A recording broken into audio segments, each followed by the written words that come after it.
Think about kids now from the very earliest age. It's like send you off to soccer, send you off to music, always got to be busy, always got to be doing things. And so by the time you get to be an adult, you've got no skilled behavior at thinking. In every person's lifetime, they're going to be confronted with some challenges, which knock them down and hopefully don't knock them out. It was ego that got in the way, and despite doing everything else right, if self-aggrandizing ego is at the center, it's all eventually going to go wrong.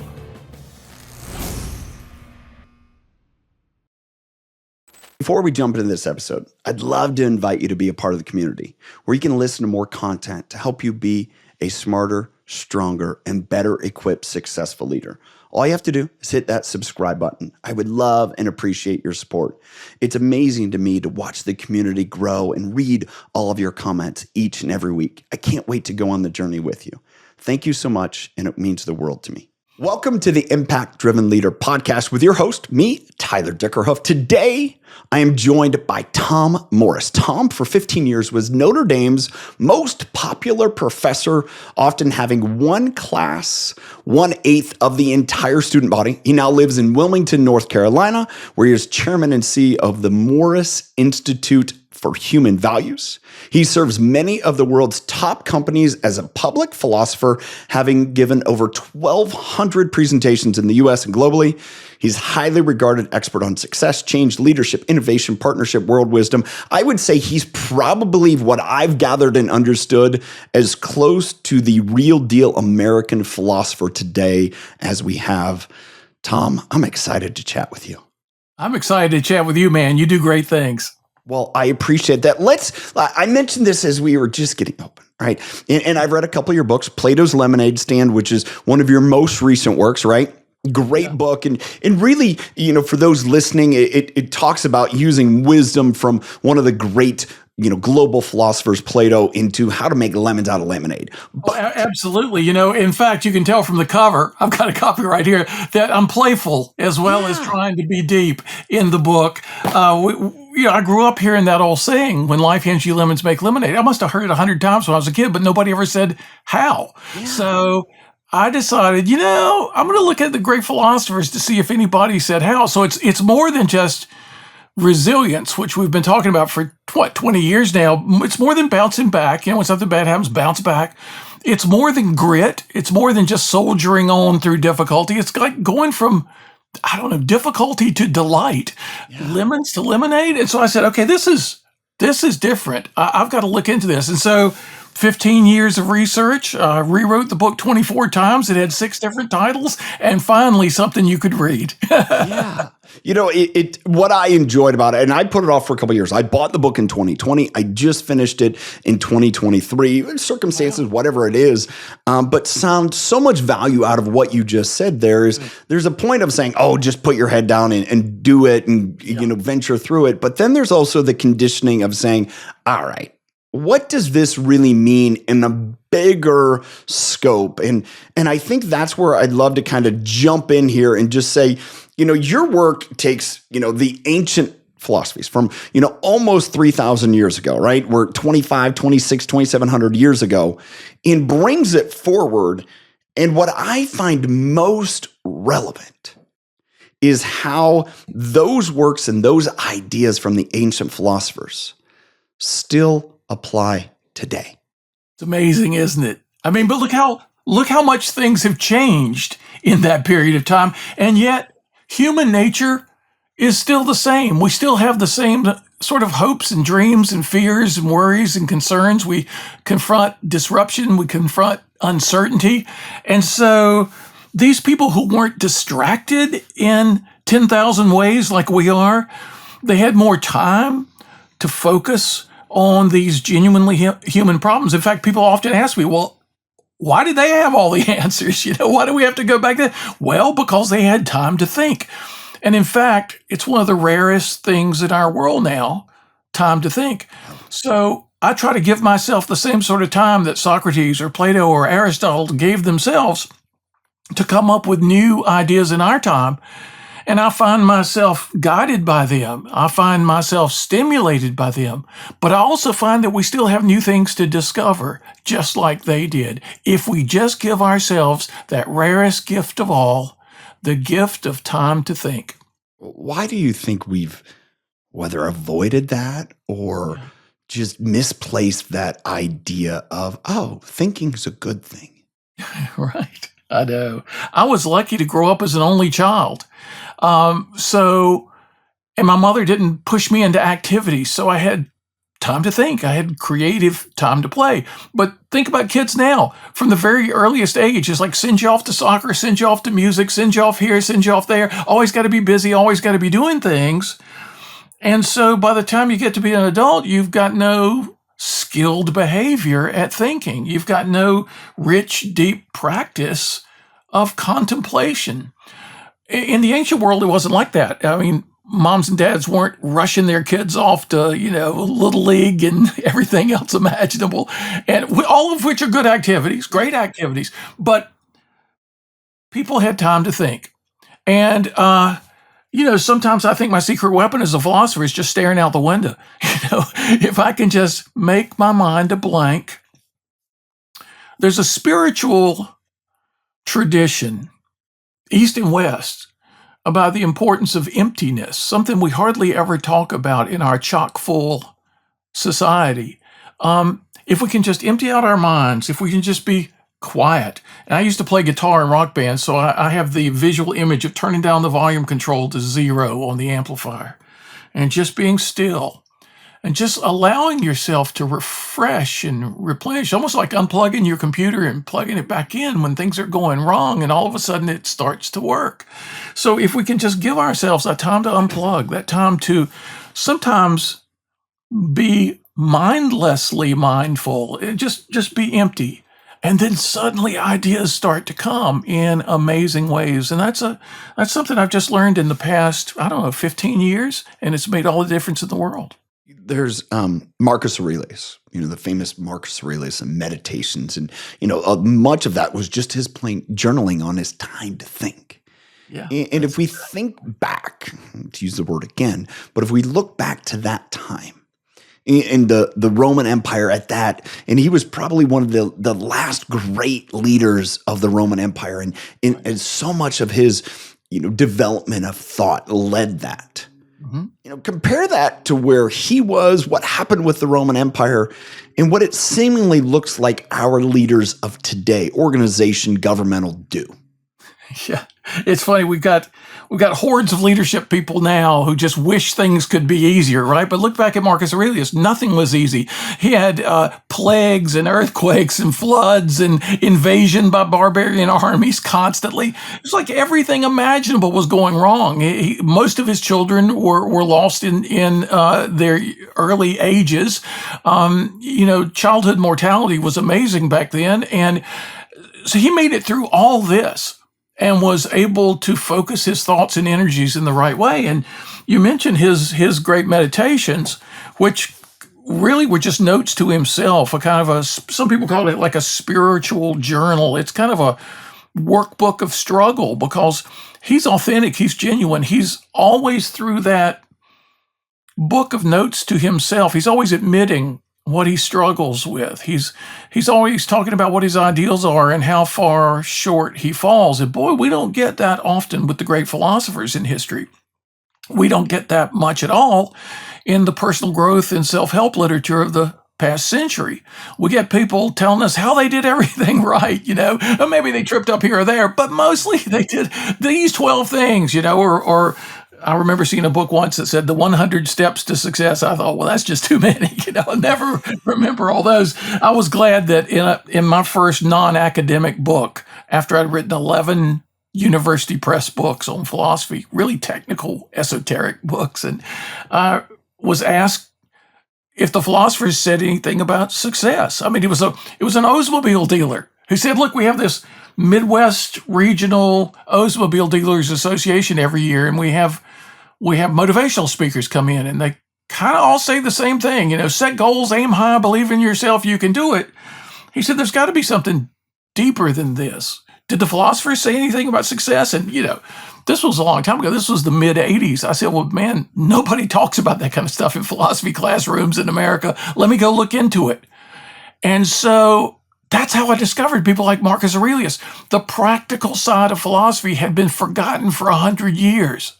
And so all of a sudden, I was being asked practical questions by people in leadership positions who themselves were struggling with stuff similar to the struggles Marcus Aurelius had, but nobody was a good guide these days as to how to deal with this stuff. So I put together 7 universal conditions for success. I wrote a book called True Success, A New Philosophy of Excellence, and that kind of launched me into what I've been doing ever since, sort of being able to pioneer the practical side of philosophy. So Marcus, he read earlier practical philosophers like Epictetus and like Seneca, and of course, Plato and his hero Socrates meant an awful lot to the Roman philosophers. As Greeks, they kind of got the enterprise going. So I go back and see what these old guys had to say, and some amazing women through history as well. And that's what's informed my own ability to help leadership people in our day, help leaders in our day. In fact, one of the strange things about my unintentional speaking career, because I never set out to be a public speaker, I never set out to be a business speaker, business philosopher. It's just that people started calling me, hearing about my classes at Notre Dame and how popular they were. And all of a sudden, a CEO would ask me to come to their company, and then he would tell his friends who were CEOs. And then pretty soon, I was the one speaker in America, hardly ever hired by a meeting planner, but always hired by a CEO. Because they were looking for guidance. Absolutely. They were. And when they heard it, when one person in a top leadership position heard great ideas from the ancient world that can be used now, they wanted their friends to hear these ideas too. So I never marketed myself as a speaker. I never said, hey, I'm a philosopher, I'd love to come to your company. It was just answering the phone, and then with email, it was just answering emails. So this completely unexpected career, I thought I was going to be in the classroom my whole life, is due to the fact that, like Marcus Aurelius, leaders struggle. But unlike Marcus, they often don't have the time to do their own reflections from scratch. And if I can get them boosted, if I can get them started, then they can integrate it into their daily, weekly, monthly activities and change their lives as well as change their businesses. Well, I think that's the point, kind of think. And, we're not so far removed, thousands of years from Marcus Aurelius, but I did some research on the fall of the Roman Empire. It's not a TikTok thing that's long and past, but it's how eerily similar it is where we are in 2024 in the United States and many other countries of the world to what was going on in the Roman Empire. And just here are the few things that are noted: a decline in moral values, public health, political corruption, unemployment, inflation, urban decay, inferior technology, military spend. So that was thousands of years ago, and I think we would be well conditioned if that was in an article today. It would be, yep, that's what's going on. But I want to read from your book, If Aristotle Ran General Motors. This was published in 1997. This doesn't make you feel old. This is just a stamp on time. That's when I graduated high school. And in your preface, and I'm just going to read a short excerpt here because I just want the audience who hasn't maybe read the book to be in line with you and I as we go through this discussion. But this is what you write about the current climate. But behind the products, services, and processes of modern business, behind all the strategies and techniques and data, are the people who do the work.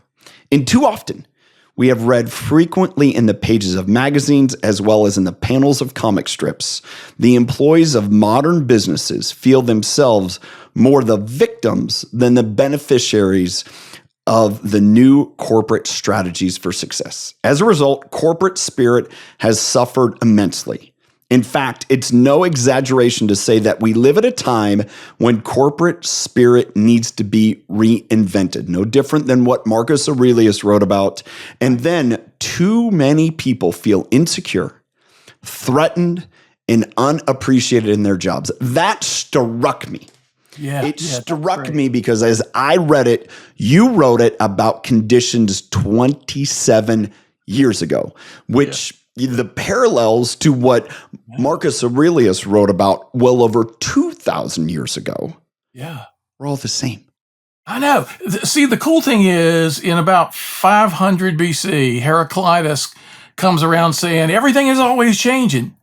And there's a sense in which he's really right. I mean, what would he say now? I told you so, you guys. But then beneath all the change on the surface, down deep, hardly anything changes. Human nature is always the same, whether it's 2,700 years ago or 27 years ago. And it's funny because I mentioned the book True Success. That came out in 1994. That was my first kind of public interest book.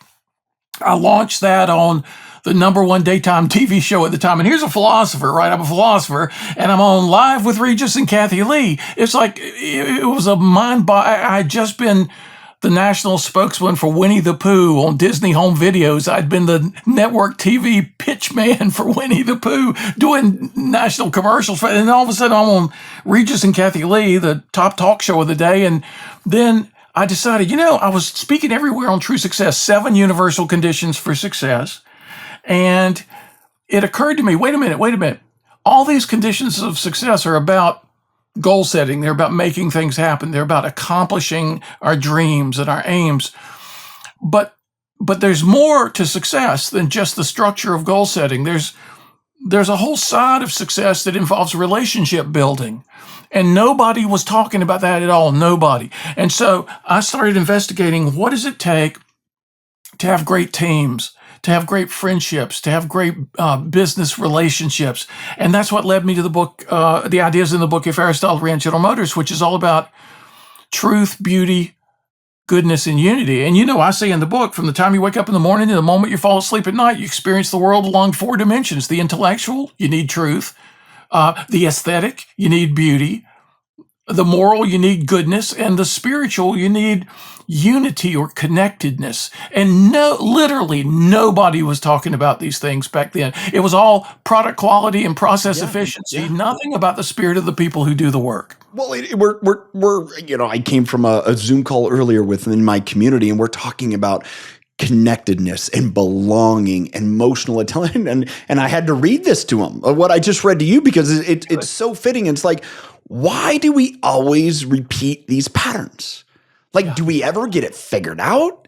Is there a chance then time where it's like, hey, let's not keep doing the same thing over and expecting different results? Right. I mean, it's funny, too, how we get it wrong. We always focus on the least important things and ignore the most important things. In fact, Socrates said, the least important things we think about and talk about the most important things we think about and talk about the least. We kind of get it backwards. We need to turn that around. So I was recently at this big event, meeting a lot of new people.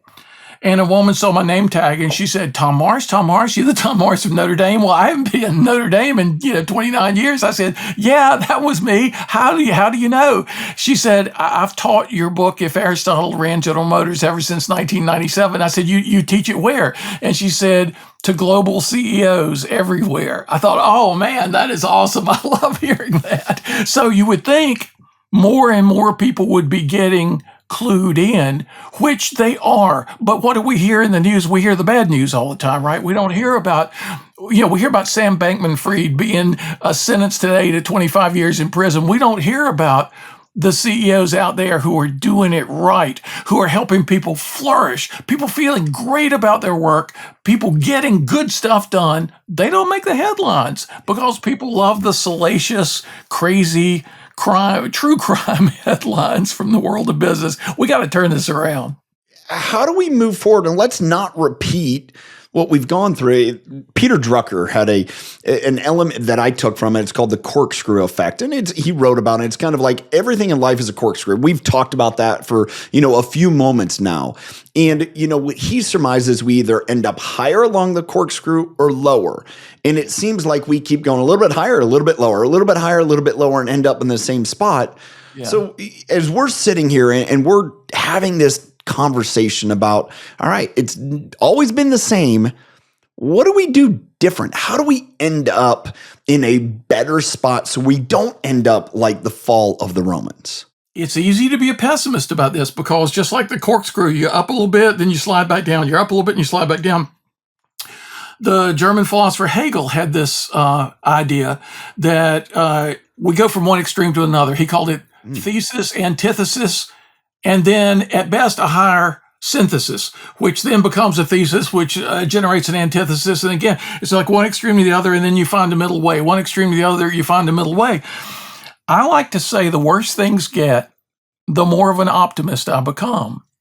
And I like to explain that by saying people can tolerate unbelievably bad stuff, but when things get literally intolerable, it's an imaginative wake-up call to everybody, and the pendulum starts to swing back. We start finding that higher middle way. And it's not the case just that, yeah, we struggle with the same sorts of things people have always struggled with, but we have made progress.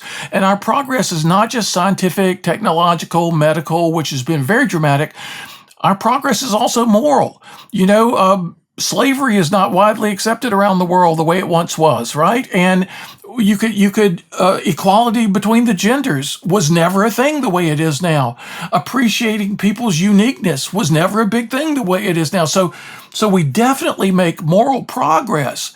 It's just then in every historical period and in every person's lifetime, they're going to be confronted with some challenges, which knock them down and hopefully don't knock them out. Yeah. Hopefully, like Marcus, they'll be able, through their struggles, through their mistakes, to see something higher. In fact, I like to say, at my current age, I live perched high atop a mountain of my own mistakes, from which I can now see far. I think that's the way we should look at our trip-ups, our flaws, our problems, our mistakes. We need to really learn how to learn from them and grow. As you share that, I think about it's kind of a parable per se. It's like if you're in a hole, you're deep in a hole and somebody's throwing dirt in there, either bury you or you can choose to step on the dirt and get out of that. And I think that's kind of, to me, I imagine that same thing with you saying that I'm stacked on top of my mistakes on a mountaintop so I can see. There you go. That's a great parable for it. In fact, here's what I like to do. I always like to read two kinds of books, new books and old books. And recently I've been doing a lot of old books, but like what are some of the old books? It all started with Don Quixote. I read a bunch of contemporary novelists were independently asked, what's the greatest novel of all time? And a bunch of them said Don Quixote. I thought, well, I've never read it. And I went and found a copy of it. It was 900 pages long, and I realized why I had never read it. But anyway, I bought that copy and I read it. And I said to my wife, look, I'm in no position to say, because I don't read novels at that point in my life, in my 50s. Yeah. I said, but I get it, what these people are saying. Because here's this guy, Don Quixote, who is either the ultimate visionary or he's just a crazy guy. How do we tell the difference? When you got a Steve Jobs, when we got an Elon Musk, when you got a Sam Bankman-Fried, when you've got a Sam Altman at OpenAI, which of these guys are visionary geniuses and which of them are crazy people to be avoided at all costs? That's what the novel Don Quixote is about, one of the many things it's about. So I said to myself, I better read some other famous books like Moby Dick. Moby Dick is about a bad leader who is supposed to be producing a profit for the owners of the ship, but instead of doing that, he takes the ship for his own purposes, and everybody dies. And so, except one guy, call me Ishmael, who writes the story later on. But it's like, wow, how often does a person in a leadership position, both in business and in politics, abandon their responsibilities and take the ship for their own purposes, right? And then I decided, well, maybe I should read some more of this stuff. So the oldest human epic, the Epic of Gilgamesh, set in 2700 BC, written shortly after that, about a bad king, a terrible king, an abusive king who becomes a good king. Okay, how does that happen? That's got to be a tale for our time, and boy, is it. And then I discover Beowulf, which is one of the greatest stories of a warrior who becomes a leader but doesn't change the way he does anything. When his status changes and he sets himself up for his own demise. Wow, the things that worked for him when he was a frontline warrior, they end up being really problematic when he becomes a leader. And he never adjusts. You mentioned Peter Drucker. Peter Drucker once said the greatest book on leadership ever written was The Education of Cyrus by Xenophon with an X. Way before Elon was changing the name of social media platforms. Guys had names beginning with X, like Xenophon, who was the student of Socrates you hardly ever hear about. Plato, yeah, everybody hears about him. Why don't we hear about Xenophon? Well, Plato was an academic. Like Socrates, he did the life of the mind. And he invented the first academy, which is why we get the word academic from Plato's Academy. But then this other guy, Xenophon, was a military leader. And he wrote, and people don't even realize this, he wrote philosophical fiction based on real things, sort of reimagined events. He wrote a book about Cyrus the Great called The Education of Cyrus. And Drucker said it was the greatest leadership book ever written, and I'd never even heard of it, and I didn't know anybody who had ever heard of it. So I've found a copy, University of California Press translation, and I've read it now probably 6 times through, and it is a great leadership book, but I don't think anybody has ever appreciated why it's a great leadership. Tell it. I'm like sitting here on pins and needles. Why is it such a great leadership book? Like what elements do you say that the leaders today, the leaders in our country, the leaders in our world need to hear? And this is good. I'll give you a sneak preview because this is going to be in one of my next books. But great. So every piece of leadership advice in the last 50 years, leaders eat last, for example. Put your people first. Share the credit. Don't take all the credit. Reward people well for what they do. Show appreciation. You could do a long list and check off every box of leadership. Provide a vision. Help people understand the silver lining in every dark cloud. Check, check, check, check. He was doing everything.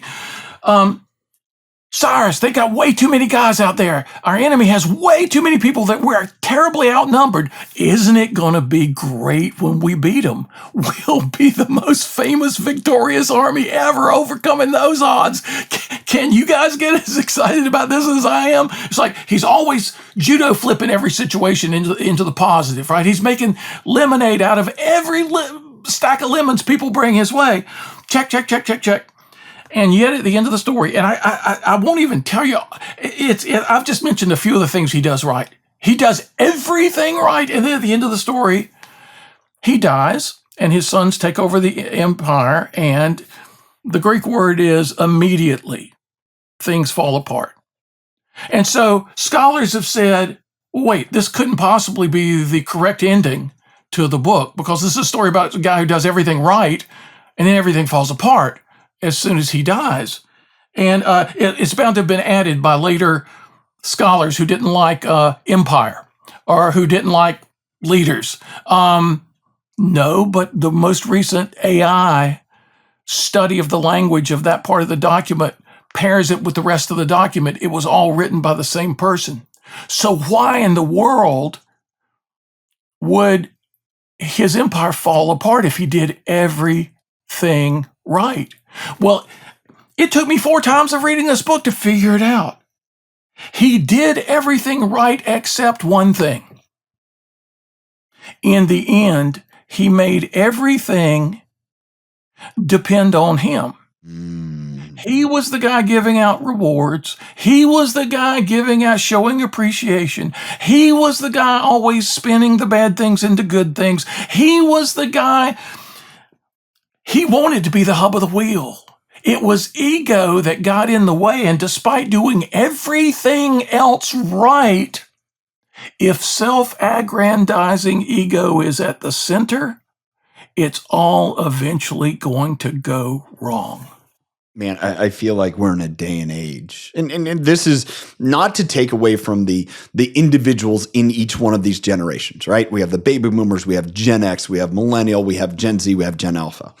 And it's a constant struggle in our leadership country right now. If we look at the Cyrus of our society today, I would say are the baby boomers. I'm a Gen Xer, call me out on it, that's fine. But I feel like politically, organizationally, I'm involved in an organization where I see it happening firsthand, where they're holding on to it so tight because they want to be the center of it, that no one else is able to grab the baton. And so what I feel is going to happen is we're going to just fumble the baton on the track and we're all screwed. We're going to end up like what you just described. It's a real problem, and it's been a problem forever because, for example, Beowulf made himself the center of everything, just like Cyrus had, and it goes bad. Gilgamesh was the center of everything, and his people pray to the gods, do something about this guy. So all throughout human history, we've been confronting this.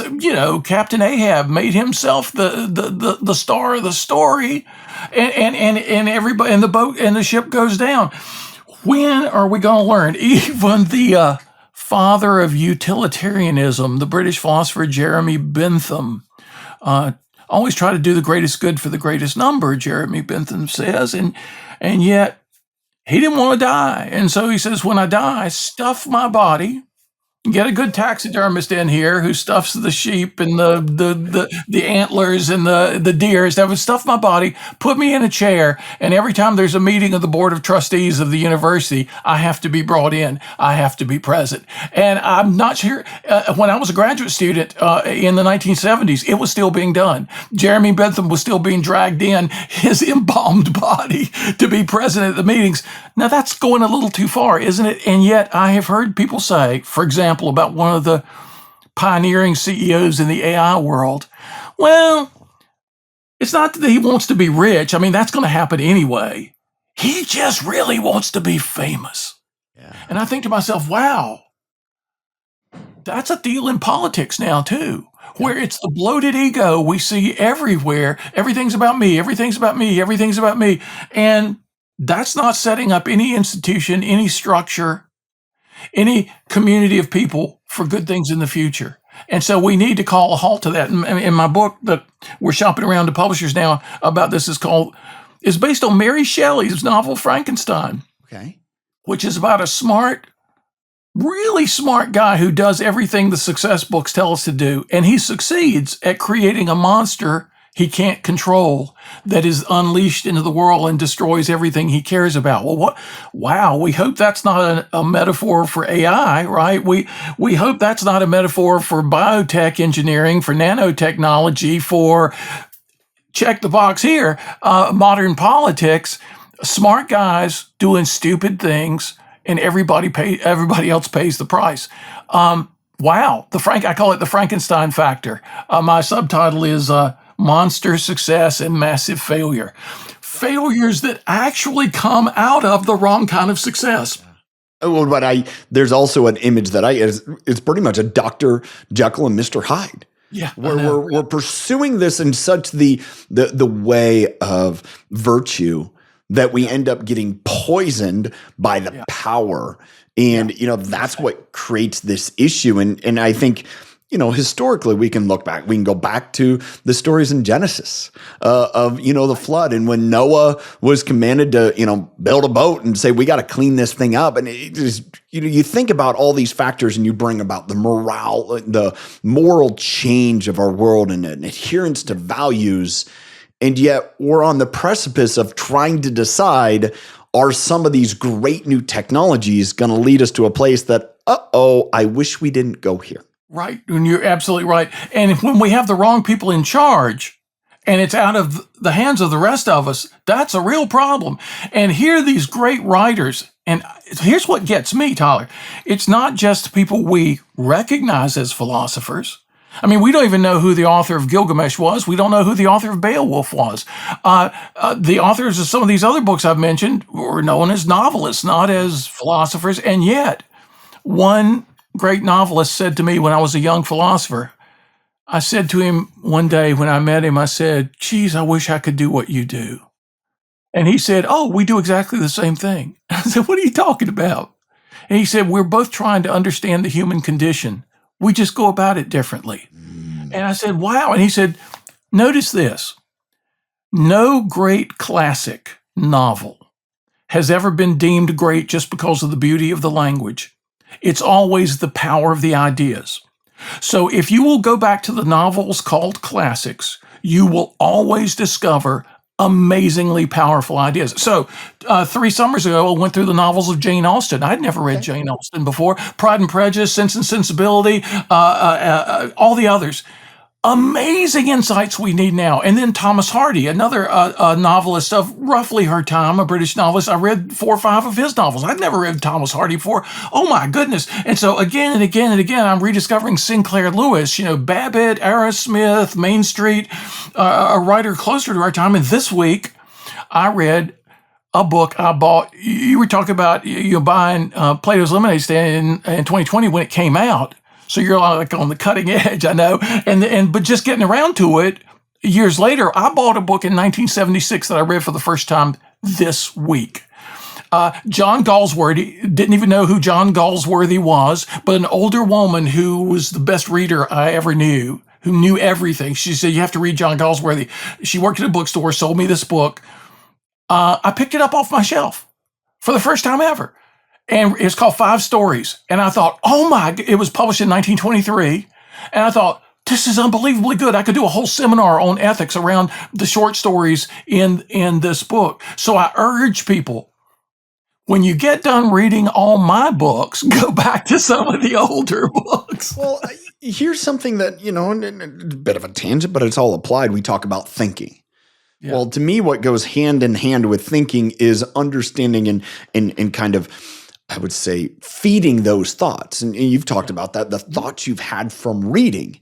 And there's 2 things that I continually find and people that I work with and help and try to serve, and I've gathered it from you, is like the 2 things that we don't do enough time. And I was guilty of this very much, spending enough time to read and think. Yeah. And I struggle. I'll be honest. There are days where I don't have that white space to think, and I feel it. I feel that pressure. I feel that difficulty, and I'm in control of it. And yet there's so many people in our society, leaders especially, people that they're charged with thinking and reading, and yet they've struggled to do those things because it's almost been conditioned to them that isn't your job. You're so right about that. I love to tell the story as often as I can that during the pandemic, I reread the Iliad and the Odyssey. I read the Odyssey 4 times cover to cover in 3 different translations because in the pandemic, what else was there to do, right? But then I reread the Iliad twice that year. And I finally realized 2 things, but the third is the most important. First of all, though, the Iliad is about the power of partnership. When it goes wrong, when it goes right, the Odyssey is about the power of purpose. And if we understand those 2 things together, partnership and purpose, because Aristotle saw the pinnacle of human achievement as people in partnership for a shared purpose. Never alone, never the great man alone by himself. No, it wasn't just Steve Jobs. It was Wozniak too, right? It was a lot of other people too. People in partnership for a shared purpose. Then reading the Odyssey, at first I kind of ignored the fact that the first 100 pages are not about Odysseus. And I'm thinking about reading number 2. I said, why are the first 100 pages not about the guy the book is supposed to be about? They're about his son Telemachus. And about the 3rd time through, I really get bothered by the fact that it's supposed to be about Odysseus. There's 100 pages about Telemachus. He's 20 years old. He's grown up without his father. His father hasn't quite gotten home yet. Everybody's saying his father's got to be dead by now or he'd be home because everybody else is home. And so every stranger that shows up on their island of Ithaca, every stranger, Telemachus goes to him and says, stranger, I'm the son of Odysseus. Do you know if my father is alive or dead? And nobody's able to give him an answer. And so one day, Athena, the goddess, disguises herself as an old man and shows up on the island. And she loves Odysseus. She knows exactly where he is and what he's doing. And Telemachus comes up and says, stranger, I'm son of Odysseus. Is my father dead or alive? And rather than just saying, yeah, he's alive and he's here, such and such a place, and he'll be home by next Tuesday, she says, I think he is. Now she knows he is. I think he is. But if you really want to know for sure, you got to go see old Nestor, and he's a long way away from here. The voyage will be very dangerous. You got to get yourself a ship and a crew, and he'll probably know. But if he doesn't, another guy a little farther away, even more dangerous a voyage, he'll definitely know. And if you find out your father's alive, do the following things. If you find out he's dead, do the following things. Well, wait a minute. She knows the answer to the question. And so why is she playing this game? And all of a sudden, my 4th reading, I said, oh, I get it. I totally get it. Telemachus thinks he needs information. Athena knows he needs transformation. And she's going to send him on a dangerous adventure because that's the only way he can be transformed into the man he needs to be to join his father as a proper partner. And she couldn't do it with him. He had to do it on its own. That's right. And so when people read good books, they're searching most of the time for information, whereas what they really need is transformation. And it's only by doing what you just said. It's only by giving yourself the white space, giving yourself the time to apply the ideas, to grow the ideas in yourself, to grow the skills suggested by those ideas. That's the transformation. One of the things that I've realized in my growth, and honestly, I didn't spend as much time to think and read until probably the last 8 to 10 years. And because I knew I needed to grow, people around me demanded better. And first and foremost, my wife, my kids, those that I aim to serve.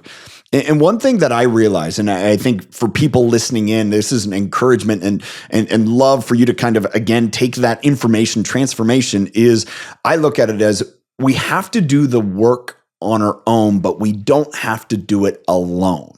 There you go. Meaning, Telemachus did not go on the journey alone. He had to do the work on his own, but he didn't go alone.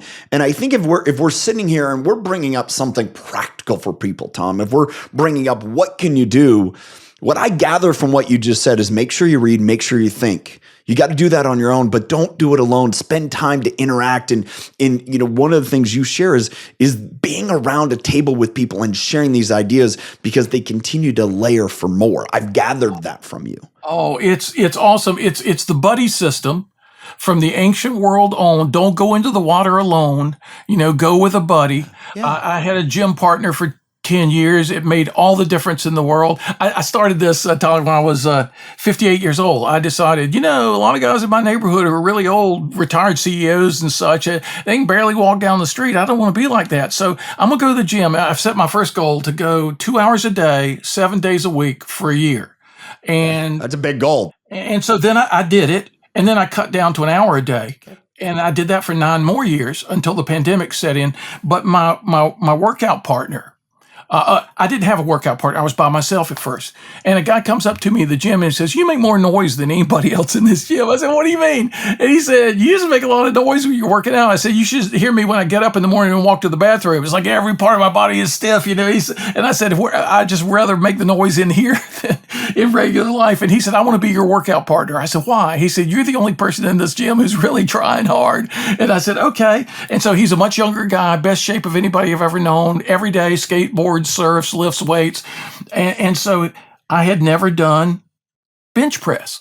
Okay. And so I saw a guy about my age, about his late 50s, early 60s, doing 85 pounds on a Smith machine. And so I said, okay, that's what I should do. And I did it. And by the time my workout partner introduced himself to it, I was doing, 20 sets of 20 reps. And he said, "Yeah, it's too light, man. You got to go heavier." And then every week he would say, "You're looking strong. Let's go a little heavier. Come on, you're looking strong. Let's put on another 10 pounds.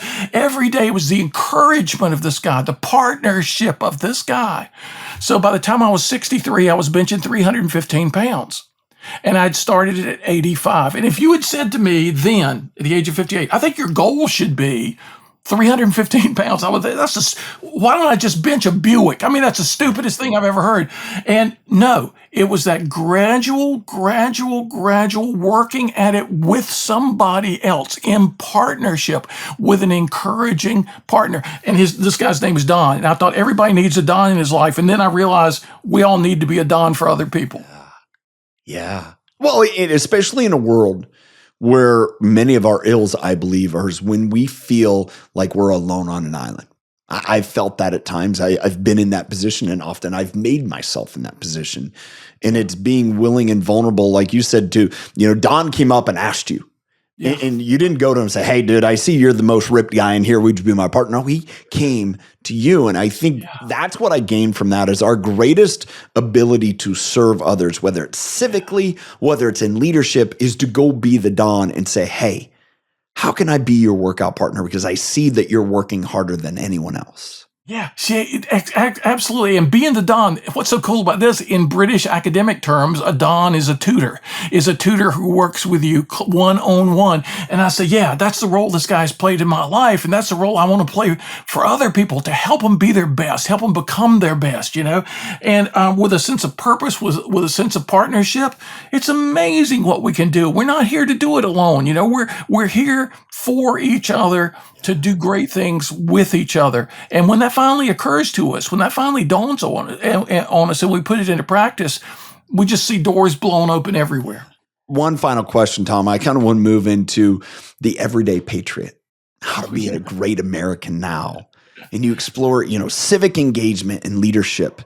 And based on what we just shared, like all the things that we've shared along the way, and from the latest, the story of Don, how can we shape that as our, condition? How can we embrace that and believe that as citizens, we have a way to transform the trajectory? I have an idea, a thought, but I'd love to hear your words about how do we do that?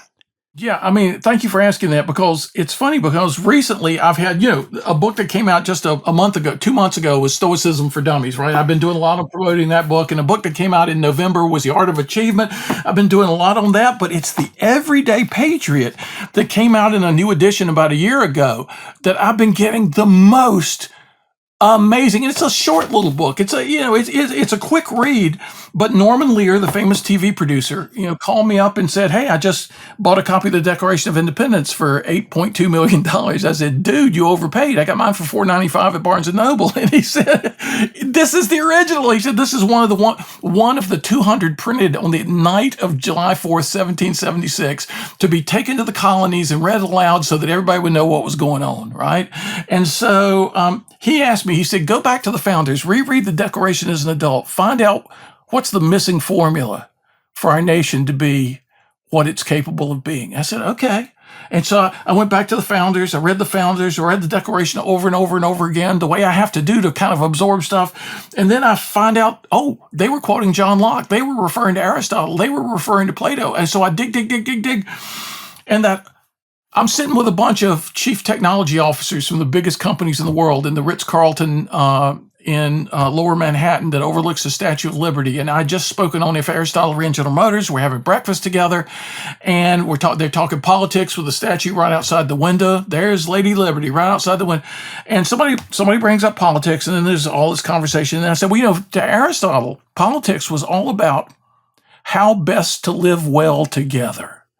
And there was this huge laugh around the table. And one guy thought he was going to choke on his eggs, and somebody else was going to spew their coffee out their nose. And then the laughter died down, and the guy I thought was going to choke to death said, "How did we fall so far?"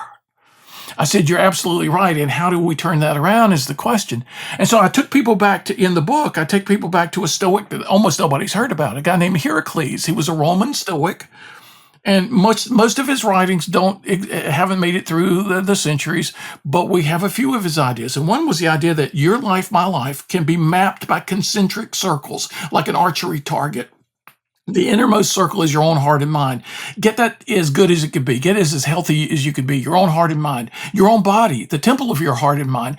And then you can contribute well to the next circle, which is your family and your closest friends and your closest coworkers. And then the next circle, maybe your town, maybe your business. And then the next circle, your state, your nation, your world. Each circle should be so healthy and strong, it contributes powerfully to the next circle out.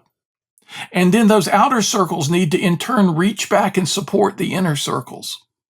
And I thought, wow, in our time, okay, how do we do that?